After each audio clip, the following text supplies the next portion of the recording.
Are you tired of being tired during your training sessions? Are you weary of pre-workout supplements and hate that jittery feeling that you get when you take them? In today's episode, I'm going to share with you 4 natural alternatives to pre-workout supplements that will boost your energy without the shakes and the jitters.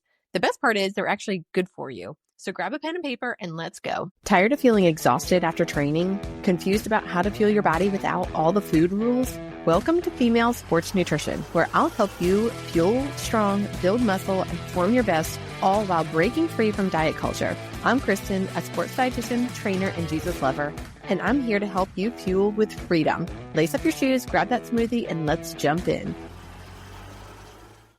Before we dive into today's session, I want to invite you to my Facebook group, Female Sports Nutrition. This is a positive, uplifting group for female athletes or active women who want to have solid nutrition advice to point them in the right direction so they can stop underfueling their bodies and actually start fueling their bodies so they can feel good, they can be healthy, they can build muscle, and they can increase their sports performance and do so in a non-diet approach.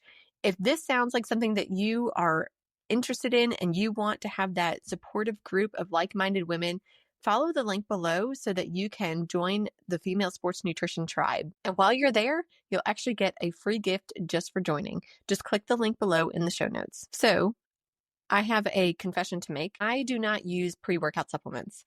I have tried them. I really don't like them. I hate the way that they make me feel. And I feel like I am so jittery and shaky that I can't even make it through my workout.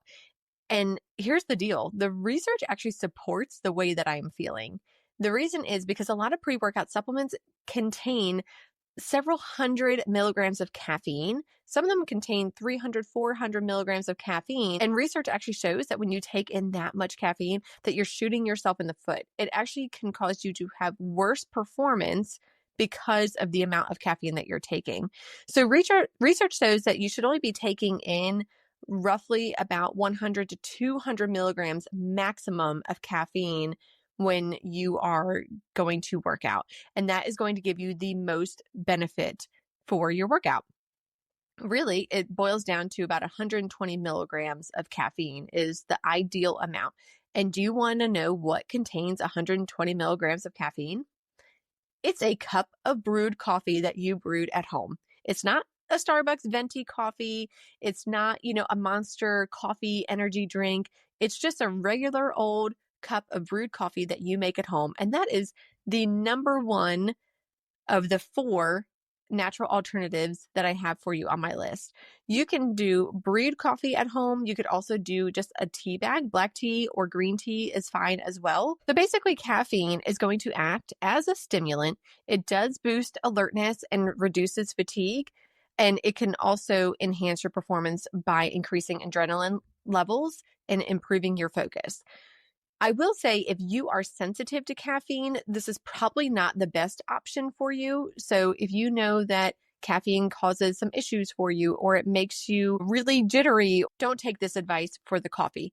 But if you are a coffee drinker and you like coffee, or you're a tea drinker and you like tea, go ahead and have a cup of brewed coffee or tea before your workout.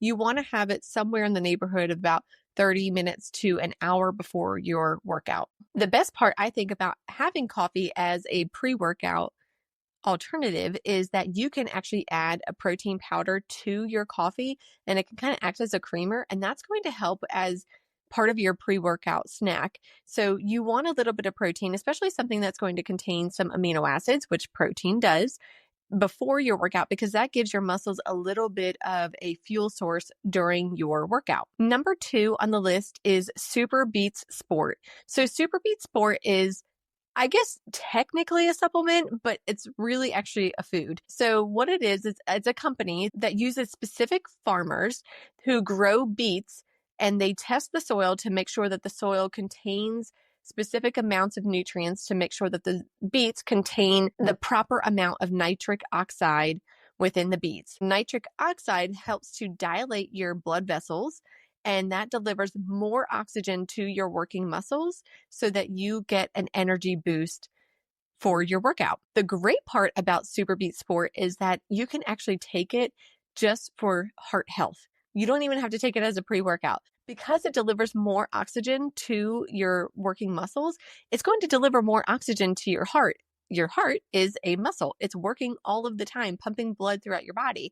And we want to keep our hearts healthy. And so Super Beets with a nitric oxide content is going to help your heart, but also help with your working muscles. You do want to make sure that you are taking this about 45 minutes prior to your workout to get the most benefit, because it takes a little bit of time for it to work. But Super Beet Sport is a great alternative to a pre-workout supplement that's not going to give you the jitters. It's a natural product, and it's not quite the same as drinking just beetroot juice because, like I said, the company is using specific farmers, and they actually test the soil to make sure that it's going to contain the proper amount of nutrients to maximize the nitric oxide content in their beets. When you get beetroot juice or just beets from the store, they can have varying amounts of nutrients in there and varying amounts of nitric oxide, so it's not quite the same. I've also tried this before, and it's actually really good. Some people are grossed out by drinking beet juice, but it's delicious. It's not anything like just drinking a ground up beet. So if that is a deterrent for you, don't let it be.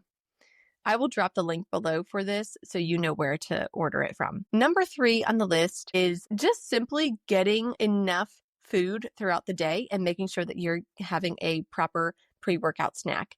This might sound a little bit like a duh, I know I need to eat, but really, sometimes we don't realize how our diet is affecting our energy levels. I actually had this happen to me the other day where I was running around and I didn't bring a snack with me. And I started to feel really, really tired. And I was like, man, I just really need to take a nap.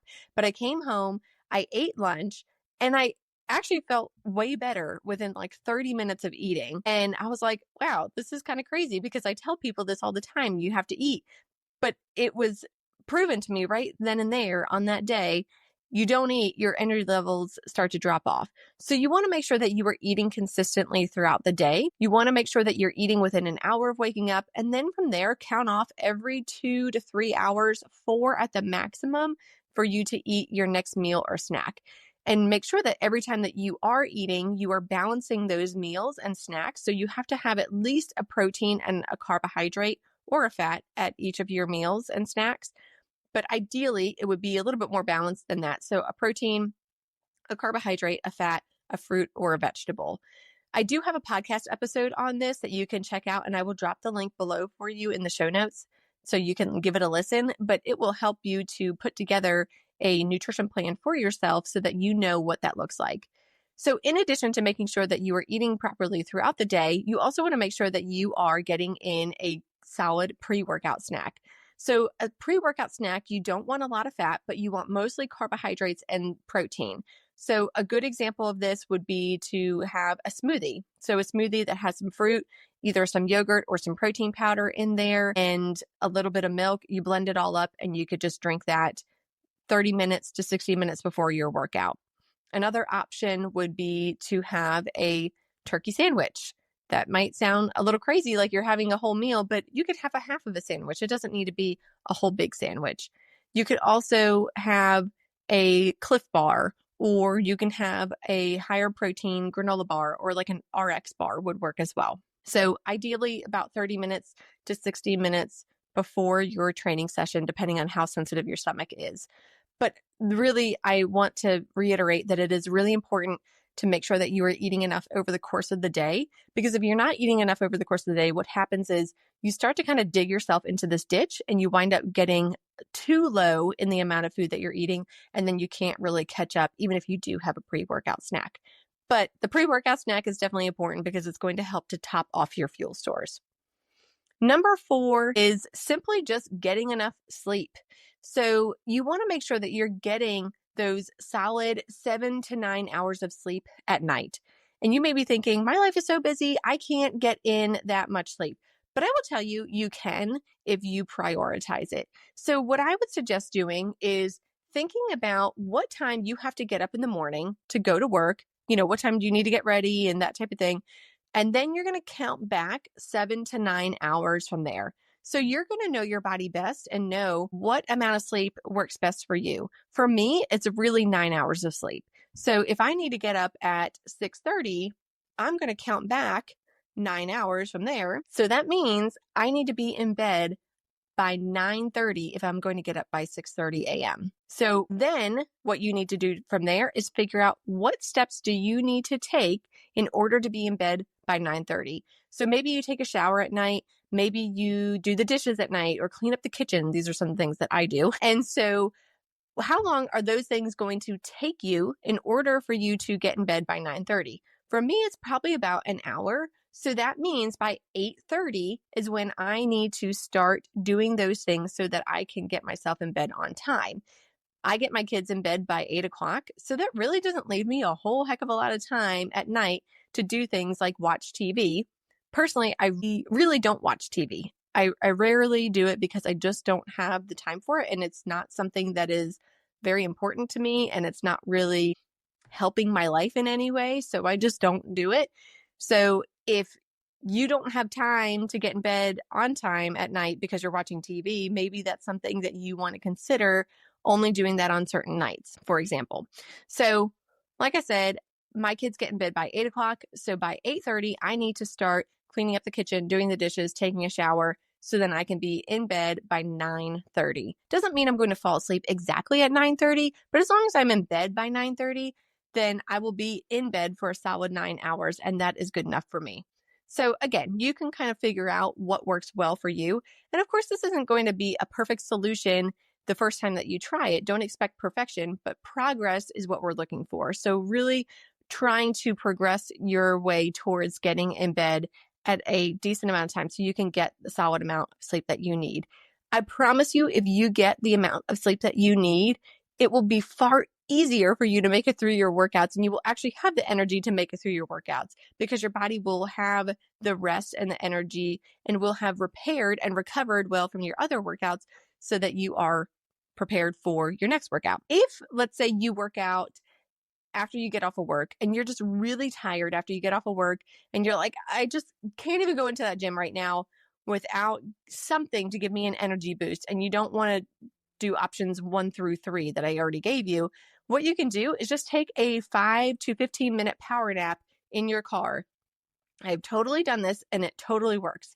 Don't look at your phone, but really just sit there in your car, recline the seat back, whatever you need to do so that you can lay there with your eyes closed for 5 to 15 minutes. And it is amazing how much extra energy that little bit is going to give you. Like I said, don't look at anything because that's not really restful, but you really just want to lay there with your eyes closed. Try not to think about anything.